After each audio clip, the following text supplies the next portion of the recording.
Miami m'a dit, j'ai besoin d'espace. Ne me contacte pas pendant un certain temps. Puis elle a posté des photos de vacances avec son ex. J'ai respecté ses souhaits, j'ai changé les serrures et j'ai vendu sa voiture qui était à mon nom. Quand elle est revenue, sa clé ne fonctionnait pas et sa place de parking était vide. Moi, homme de 30 ans, je suppose que je devrais commencer depuis le début. C'est encore un sujet délicat, je ne vais pas mentir. Il y a environ 3 semaines, ma petite amie Émilie, 28 ans, a lâché une bombe par message. Nous étions ensemble depuis près de 2 ans, vivant ensemble dans mon appartement depuis 1 an. Les choses se passaient bien, peut-être un peu distantes dernièrement, mais rien d'alarmant, du moins c'est ce que je pensais. Le message est arrivé un mardi soir aléatoire alors que je préparais le dîner. Émilie a écrit, « Les choses sont compliquées et j'ai vraiment besoin d'espace pour réfléchir, pour arranger les choses. Ne me contacte pas pendant un certain temps, s'il te plaît. Je te ferai savoir quand je serai prête. » Ouf! Quel coup bas! L'espace n'est jamais bon, mais d'accord. Tentant d'être le petit ami compréhensif, j'ai répondu, « D'accord, Émilie, je comprends. Prends tout le temps dont tu as besoin. » Je n'ai plus rien entendu. Silence total, mais ce n'est pas ce qu'elle avait demandé, n'est-ce pas?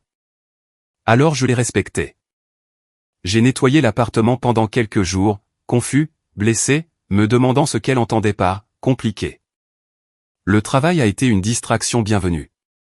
Puis le vendredi soir est arrivé, ennuyé, je faisais défiler Instagram et là, c'était là. Un ami commun avait tagué Émilie dans une publication. Photo, soleil éclatant, plage, cocktail. Émilie avait l'air incroyablement heureuse, bras dessus bras dessous avec Jordan, 29 ans, son ex, celui dont elle avait juré qu'il appartenait au passé, avec une légende du genre « Vivons notre meilleure vie », escapade insulaire, retrouvailles. Mon sang n'a fait qu'un tour. De l'espace pour réfléchir, signifiait des vacances tropicales avec son ex-petite amie alors qu'elle me demandait de ne pas la contacter. La douleur s'est transformée en autre chose, une clarté froide et dure. Non seulement elle voulait de l'espace, mais elle voulait que je sois hors de son chemin pendant qu'elle testait son ancienne relation, me gardant comme plan de secours dans mon propre appartement, utilisant mes ressources, tout en me disant explicitement de la laisser tranquille. D'accord. Tu veux de l'espace? Tu veux aucun contact? Accordé. Le lendemain matin, tout d'abord, les serrures. J'ai appelé un serrurier. J'ai changé le pêne dormant et la serrure de la porte de mon appartement. Cela a coûté environ 250 $. Cela valait chaque centime pour ma tranquillité d'esprit. Sa clé était maintenant inutile.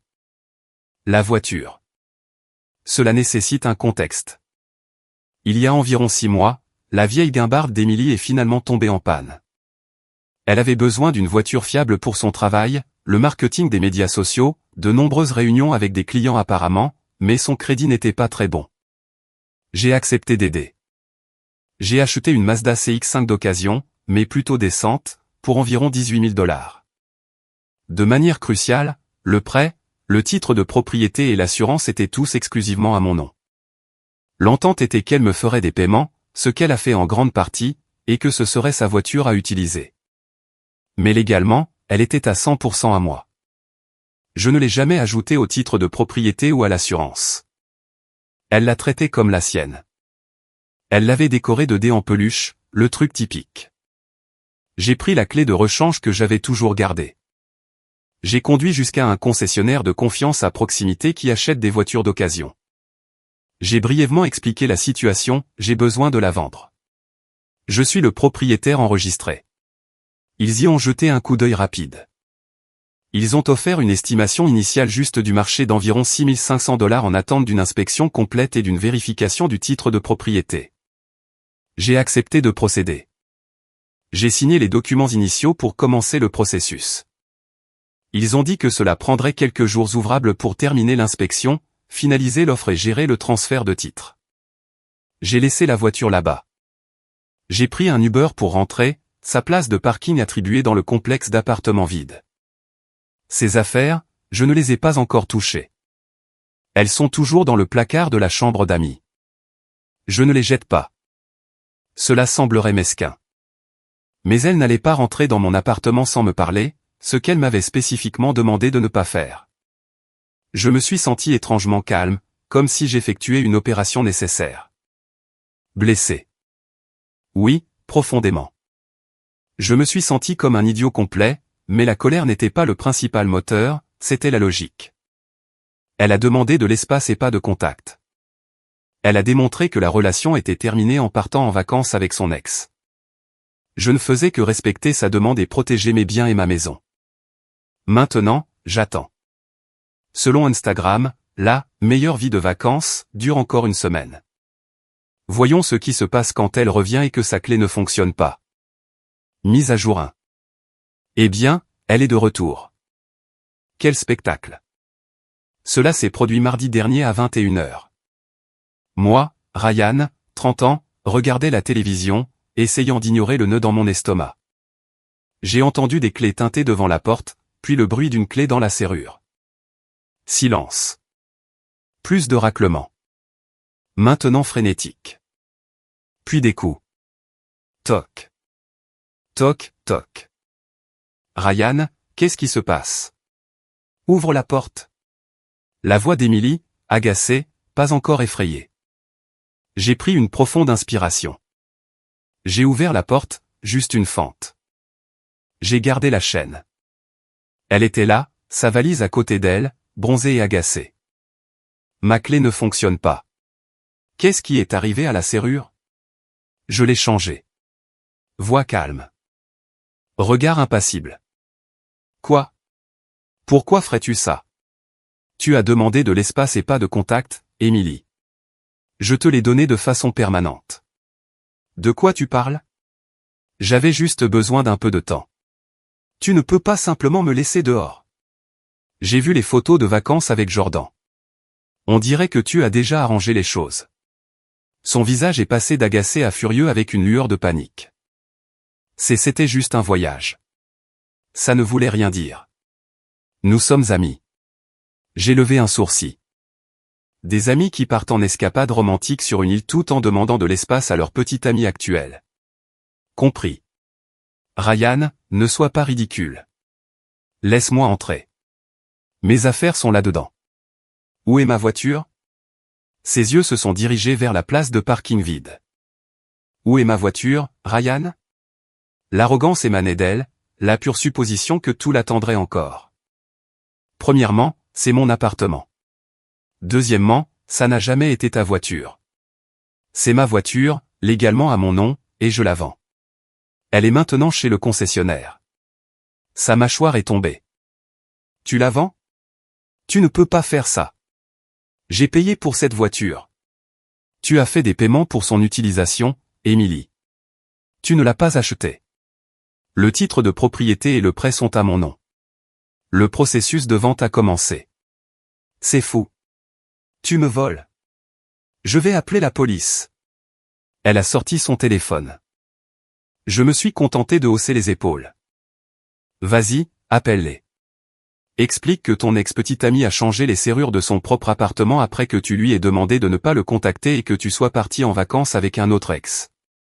Explique qu'il vend sa propre voiture dont le titre de propriété et l'enregistrement sont exclusivement à son nom. Dis-moi comment ça se passe. Elle a hésité, le téléphone à mi-chemin de son oreille. Puis son expression est devenue venimeuse. Ryan, tu es une personne horrible. Tu as planifié ça. Tu as planifié des vacances avec ton ex et tu m'as demandé le silence. J'ai respecté tes souhaits et j'en ai affronté les conséquences. Tu n'as aucun droit de me tenir en suspens dans ma propre maison. Soudain, une autre voix, sa sœur Brooke, 26 ans, elle devait attendre dans la voiture en bas. Elle a monté le chemin. Brooke, qu'est-ce qui se passe? Emily s'est mise à pleurer devant sa sœur. Il a changé les serrures. Il vend ma voiture. Il me met dehors. Brooke s'est retournée contre moi. Tu plaisantes? Après tout ce qu'elle a fait pour toi, tu la jettes simplement et tu vends ses affaires? C'est mon appartement, Brooke, et c'était ma voiture. Elle a demandé de ne pas la contacter et est partie en vacances avec Jordan. Vérifie son Instagram. C'est fini ici. Elle avait besoin d'espace. Tu es censé la soutenir, pas la punir. La soutenir pendant qu'elle me trompe? Non merci. Elle a pris sa décision. Maintenant, elle peut vivre avec. Émilie a commencé à exiger ses affaires. Tout de suite, à 21h. Pas ce soir. Tu peux organiser un moment pour récupérer tes affaires. Envoie-moi un message avec une date et une heure. Je les aurai emballées près de la porte. Tu n'entreras pas au-delà du hall. Tu ne peux pas dicter. Je le peux. Mon appartement. Mes règles. Maintenant, tu veux aucun contact. C'est le nouvel arrangement de contact. Envoie-moi un message avec l'heure. Au revoir. J'ai fermé la porte. J'ai verrouillé le pen dormant. Mes mains tremblaient légèrement. Adrénaline, colère, douleur résiduelle, mais surtout soulagement. C'est fini. La confrontation était terminée. Pour l'instant. Je les ai entendus dehors pendant encore 5 minutes. Émilie criait, Brooke essayait de la calmer tout en attisant probablement le feu. Puis elles sont parties. Quelques heures plus tard, j'ai reçu un message, pas d'Émilie, mais du téléphone de Brooke. Le message de Brooke, Émilie a besoin de ses affaires demain à 10h. Soyez prêts. Pas de, s'il vous plaît, pas de, merci. Juste une pure exigence. J'ai répondu, d'accord. J'ai passé les heures suivantes à emballer les affaires d'Émilie. Vêtements, articles de toilette, livres, bibelots, tout ce que j'ai pu trouver.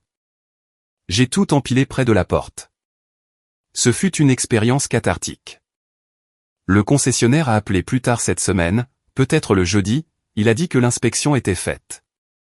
L'offre finale était ferme à 16 350 $, petit ajustement pour l'usure des pneus. J'y suis allé le vendredi après-midi, j'ai signé les documents de transfert de titres finaux et ils m'ont remis le chèque. Je l'ai déposé immédiatement. J'ai senti que je tournais la page d'un chapitre coûteux et émotionnellement épuisant. Voyons ce que demain, le jour de la collecte, apporte. Je m'attends à plus de drames. Mise à jour 2. La dernière semaine a été quelque chose. Les niveaux de prétention ne cessent d'augmenter. C'est presque impressionnant. La collecte à 10h pile. Mercredi comme prévu dans la mise à jour précédente. Coup à la porte. Ce n'était pas Émilie, c'était Brooke et leur mère Karen. Émilie attendait dans la voiture, apparemment trop perturbée pour me faire face. Bien sûr. Karen a immédiatement commencé. Des larmes aux yeux. Des larmes de crocodile, je le suspecte. Ryan. Comment as-tu pu lui faire ça? Après 2 ans, elle t'aime.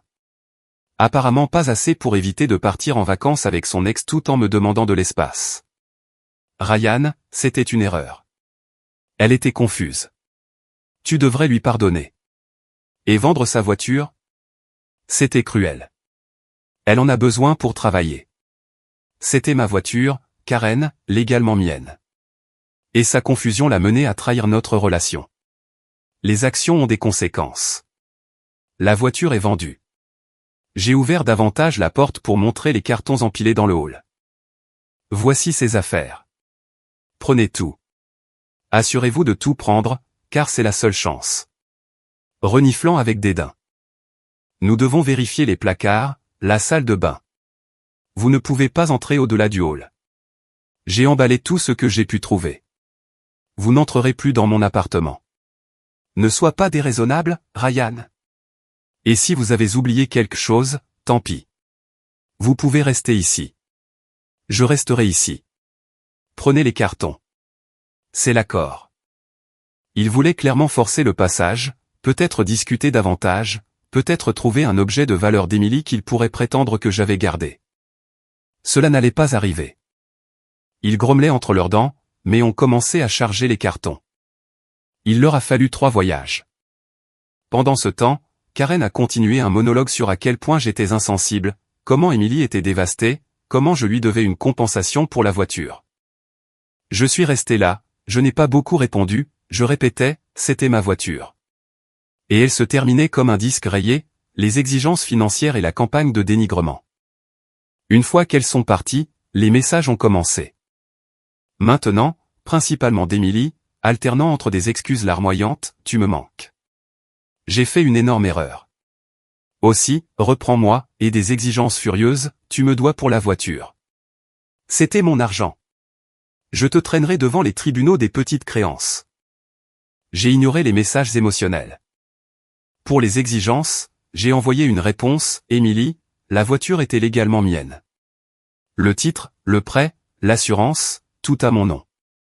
Tes contributions étaient pour l'utilisation pendant la période où tu l'as utilisée. Considère cela comme un loyer, sans plus de discussion. Puis j'ai bloqué son numéro, bloqué Brooke, bloqué Karen. Mais cela ne s'est pas arrêté. Soudain, quelques amis communs ont commencé à me contacter. Des gens que je connaissais principalement par Émilie. Leur ton était accusateur. Mec, j'ai entendu ce que tu as fait à Émilie. C'était assez minable de vendre sa voiture comme ça, c'est froid. Il racontait clairement une histoire arrangeante, me dépeignant comme le méchant qui l'a jeté dehors et a pris sa voiture par rancune. Oubliant opportunément la partie des vacances avec Jordan, j'en suis sûr. J'ai brièvement expliqué la situation au son message, les vacances avec l'ex, la voiture légalement mienne à quelques-uns d'entre eux que je pensais pouvoir être raisonnable. Résultat mitigé. Certains ont compris, d'autres ont clairement adhéré à son récit. Peu importe, les gens croient ce qu'ils veulent. Une sale tentative. Puis l'appel est arrivé du bureau de mon propriétaire hier. Apparemment, ils ont reçu une plainte anonyme concernant des perturbations récentes et des disputes bruyantes provenant de mon unité. Ils affirmaient qu'il y avait eu des cris et des inquiétudes concernant des confrontations. Mon sang n'a fait qu'un tour pendant une seconde. Cela semblait calculé, essayant de me causer des ennuis. Heureusement, j'ai de bonnes relations avec le gestionnaire de l'immeuble, expliquant calmement, mon ex-petite amie, qui vivait ici mais n'était pas sur le bail, a récemment déménagé suite à une rupture. Il y a eu une brève et vive dispute devant ma porte quand elle a découvert que j'avais changé les serrures après sa demande de non-contact et ses actions subséquentes. Sa famille a également été ici brièvement pour une collecte supervisée de ses biens. Il n'y a pas eu de perturbation à l'intérieur de mon unité et elle n'y vit plus. Le gestionnaire a semblé comprendre. Il a dit qu'il le noterait, mais à moins qu'il n'y ait d'autres plaintes vérifiables ou de véritables perturbations, ça n'irait nulle part. Je suis presque sûr que c'était Émilie ou Brooke qui essayaient de créer des problèmes. Un coup bas. J'ai reçu une demande de message sur Instagram de la part de Jordan. Je ne l'ai même pas ouverte, je l'ai juste supprimée et bloquée. Je n'ai pas besoin et je ne veux rien entendre de lui. Probablement fanfaronnant ou essayant de remuer le couteau dans la plaie. Ma réponse, honnêtement, tous ces droits autoproclamés et ces sales tours ne font que consolider ma décision. Ils ne me font pas me sentir coupable, ils me font me sentir justifié. Ce n'est pas juste une erreur qu'Émilie a commise. C'est qui elle était, qui sont ses complices. Brooke, Karen. La vengeance n'est pas un grand plan, c'est simplement les laisser se heurter au mur de la réalité. Appartement sécurisé. La voiture est à moi seul. La plainte n'a mené à rien. Voiture vendue. L'argent sur mon compte, impeccable sur le plan légal. Ces affaires sont parties. Communication bloquée sur tous les canaux. Toute future tentative de contact, surtout les menaces, ira directement à un avocat pour une injonction de cesser et de s'abstenir. J'ai déjà brièvement consulté un avocat juste pour être sûr. Ils ont confirmé que ma position sur la voiture et l'appartement est solide. Les exigences constantes, le récit de victime, la tentative de s'immiscer dans mon logement est décevant. Croient-elles vraiment qu'elles peuvent intimider et manipuler leur chemin de retour vers la situation confortable qu'Émilie a gâchée? Scoop, ça ne marche pas comme ça. Maintenant, je me concentre juste sur le nettoyage du désordre émotionnel.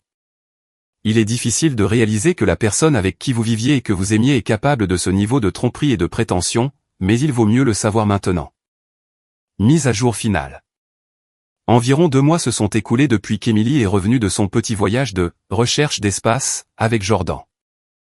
Les choses se sont calmées, principalement parce que j'ai refusé de m'engager dans le drame après cette dernière mise à jour. Je voulais partager la résolution finale. La campagne de diffamation a continué pendant un certain temps. J'ai perdu quelques amis communs superficiels qui ont cru l'histoire d'Émilie. Honnêtement, bonne débarrassée. Quiconque prend son parti sans écouter toute l'histoire n'est pas quelqu'un dont j'ai besoin dans ma vie de toute façon. Mes vrais amis, ceux qui me connaissaient avant Émilie, ont été solidaires. Ils ont écouté ma version, ont vu le mépris flagrant et m'ont soutenu à 100%. Émilie a apparemment essayé d'escalader les choses légalement, ou quelque chose du genre.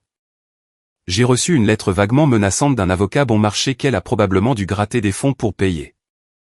Exigeant 10 000 $ pour la valeur de ses contributions à la voiture et le stress émotionnel. Elle était pleine de fautes de frappe et de non-sens légal. Ma réponse a été que l'avocat que j'ai consulté envoie une lettre très formelle et concise. Elle comprenait des copies du titre de propriété de la voiture, de l'accord de prêt et de la police d'assurance. Tout exclusivement à mon nom. Un rappel que ces contributions sont pour l'amortissement de l'usage pendant le temps où elle l'a conduite. En gros, un loyer, et qu'elle me devait en fait de l'argent si on calculait au kilomètre selon les tarifs standards. Un bluff, mais il a fait mouche. Une copie de son message original, j'ai besoin d'espace, ne me contacte pas. Des captures d'écran des photos de vacances avec Jordan ou des publications publiques horodatées.